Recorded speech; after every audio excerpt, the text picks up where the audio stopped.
What if everything you knew about the Garden of Eden was a lie? What if Eve wasn't the first woman? Ancient Jewish texts tell a different story. A story of a first wife named Lilith. She wasn't made from Adam's rib. She was made from the same earth as him, and she demanded to be his equal. When he refused, she uttered God's secret name, grew wings, and flew away from paradise forever. This is the story the Bible doesn't want you to know. The story of how the first woman became the first demon.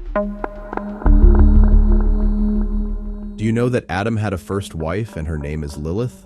Most of us are familiar with the story of creation as told in the Bible. In the Holy Book, God first created man, then when he saw that he is lonely, he took a rib from him while he was asleep, and from it he fashioned the perfect companion for Adam, a woman whom Adam eventually called Eve.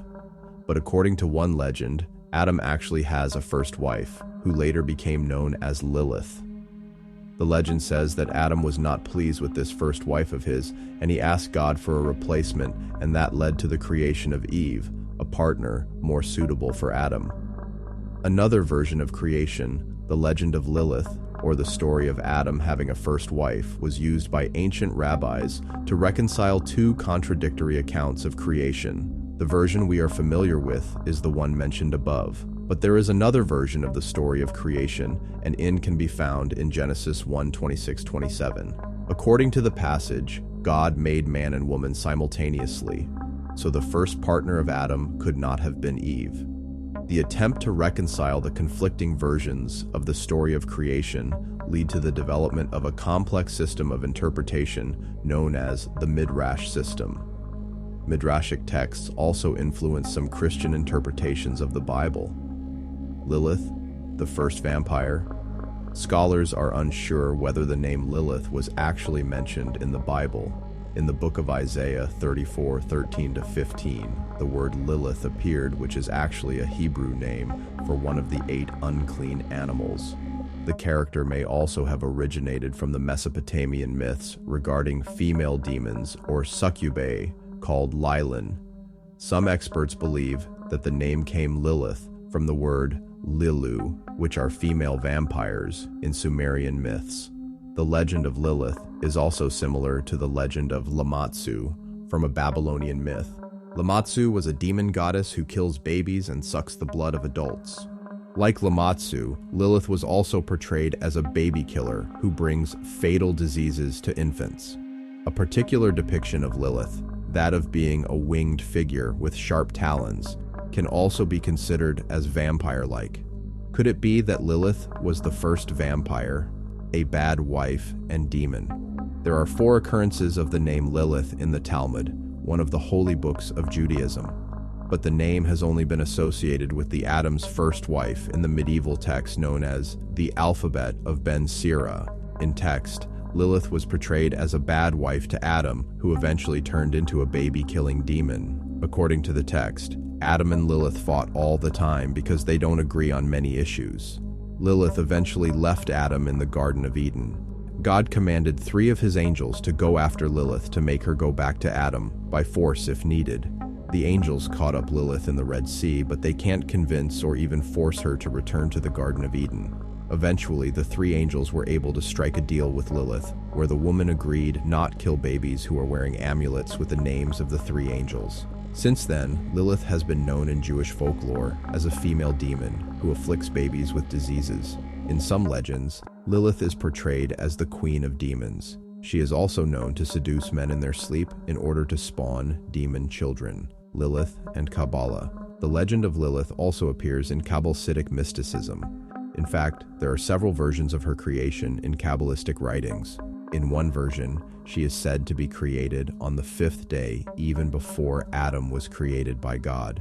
It is said that she was among the water creatures that God has created. In another version, Lilith was created shortly before Adam, and the two were made from the same substance. In a third version, it is said that Lilith was a creature contained inside Adam. In the story, thousands of evil souls attempted to attach themselves to the body of Adam. God drove them away, but this has left Adam without a soul. God breathed life into Adam, and when he came to life, the female, Lilith, was attached to his side. God separated the two, but then Lilith began to fly to the cities of the sea to attack humans. In yet another version, Lilith as said to be a divine entity that appeared spontaneously either as an aspect of God's power or from the great supernatural abyss. In the Kabbalistic tradition, God has an aspect that is affiliated with evil, and in this version of Lilith's origin, it is said that she came from the lowest manifestation of God, Lilith and Christianity. The legend of Lilith is not officially recognized by Christian denominations. In the late Middle Ages, though, she is sometimes identified with the serpent that tempted Eve and Adam in the book of Genesis. Some depictions of the serpent during the period show a snake with a woman's torso and head. One popular representation of Lilith can be found in the doorway of the western facade of the famous Cathedral of Notre Dame in Paris, France. In it, Adam and Eve was shown, and between them is a figure of a bare-breasted woman with the lower body of a snake. Lilith and the human psyche.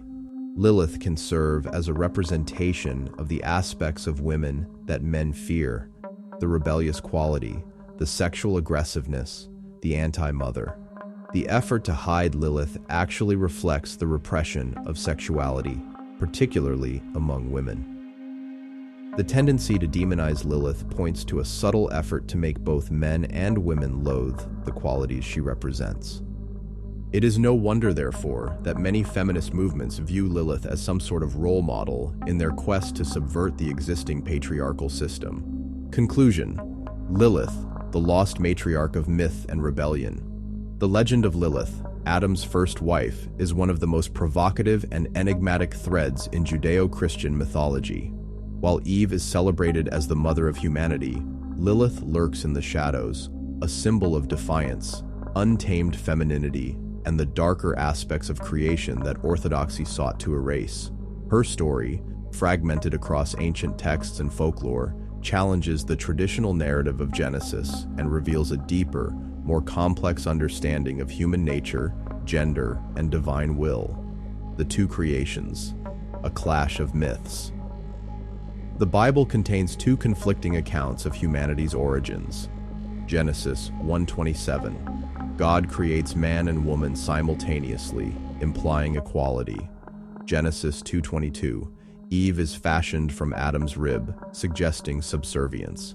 To reconcile this contradiction, rabbinical midrash, interpretative tradition, introduced Lilith as Adam's first wife, made from the same earth as him, refusing to submit. When she demanded equality, "Why should I lie beneath you?"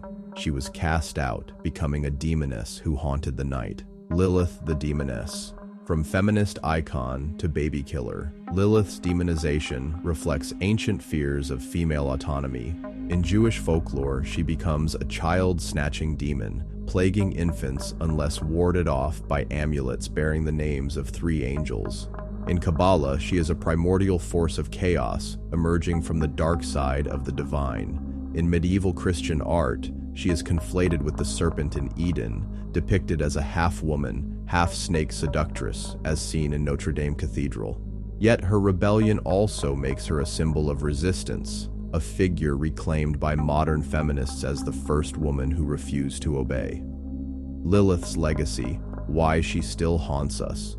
A challenge to patriarchy, Lilith embodies the suppressed feminine as sexual agency, independence, and rage against subjugation. The shadow of Eve. If Eve represents obedience and motherhood, Lilith is her dark twin. Wild, unrepentant, and free. A mirror of human fear. Her demonization reveals how societies vilify what they cannot control, particularly female power. Final verdict: myth or repressed truth. Lilith's absence from the Bible does not negate her cultural impact. Whether viewed as a lost biblical matriarch, a demonized archetype of feminine rebellion, or a psychological manifestation of male anxiety, her story forces us to confront uncomfortable truths about power, gender, and the stories we're told versus those we've forgotten. Lilith was erased, but she was never silenced. In whispers, folktales, and feminist reclaiming, she endures. A reminder that the first woman might not have been made from a rib, but from the same untamed earth as man, and she would not kneel, Thanks for watching, everyone. If you enjoyed this video, don't forget to like, subscribe, and hit that notification bell so you never miss an update. Drop a comment below with your thoughts. I love hearing from you. Check out more videos on the screen, and I'll see you in the next one. Take care.